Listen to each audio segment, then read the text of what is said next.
Hello friends, എല്ലാവർക്കും പുതിയൊരു വീഡിയോയിലേക്ക് സ്വാഗതം. അങ്ങനെ ബിഗ് ബോസ് വീട്ടിലേക്ക് രതീഷ് എത്തിയിരിക്കുകയാണ്. രതീഷിന്റെ എൻട്രി എന്ന് പറഞ്ഞു കഴിഞ്ഞാൽ ഗാർഡൻ ഏരിയയിൽ ആ ഗ്ലാസിന്റെ തൊട്ടടുത്തായിട്ട് ഒരു കാർപ്പറ്റിനെ ഇങ്ങനെ ചുറ്റി മൂടിയിട്ടിരിക്കുകയായിരുന്നു. അതായത് കാർപ്പറ്റ് ചുറ്റിയിട്ടിരിക്കുകയായിരുന്നു. അപ്പോൾ ഈ ബ്ലൈൻഡ്സ് പൊക്കിയ സമയത്ത് മത്സരാർത്ഥികൾ നോക്കുമ്പോൾ അവിടെ ആരാണ്ടേ ഇങ്ങനെ കൊണ്ടിട്ടുണ്ട്, ഇങ്ങനെ ഒരു എൻട്രി ഉണ്ടോ എന്ന രീതിയിൽ ഒരു വ്യത്യസ്തമായ ഒരു എൻട്രി തന്നെയായിരുന്നു രതീഷിൻ്റേത്. കാരണം അവർ വന്ന് നോക്കുമ്പോൾ കാർപ്പറ്റിൻ്റെ അകത്ത് ഇങ്ങനെ ചുറ്റിയിട്ട പോലെ ഒരു രൂപം അവർ വന്ന് തുറക്കുമ്പോൾ തന്നെ പറയുന്നുണ്ട് ആ രതീഷാണ് എന്ന രീതി പറയുന്നുണ്ട്. അപ്പോൾ തന്നെ ജിൻഡോയ്ക്ക് വലിയ രീതിയിൽ സന്തോഷമായി. കാരണം ജിൻഡോ ഇപ്പോൾ ഇത്രയും മത്സരാർത്ഥി വന്നെങ്കിലും അവർക്ക് ഓരോരുത്തരുടെ ഓരോ ഏരിയകളുണ്ട്, അവിടേക്ക് മാത്രമേ പോയിരിക്കത്തുള്ളൂ.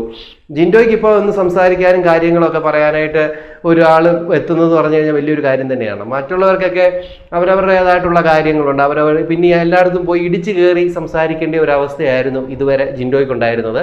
എന്നാൽ ഇപ്പോൾ ഈ രതീഷ് വന്നതോടുകൂടി ജിൻഡോയ്ക്ക് ആ ഒരു കാര്യത്തിൽ ഒരു മാറ്റമുണ്ട്. ഇനി എന്തായാലും അവർ തമ്മിൽ കോമഡിയും കാര്യങ്ങളൊക്കെ പറഞ്ഞുകൊണ്ട് അവർ അങ്ങനെ എൻജോയ് ചെയ്ത് അവിടെ ഇരിക്കട്ടെ.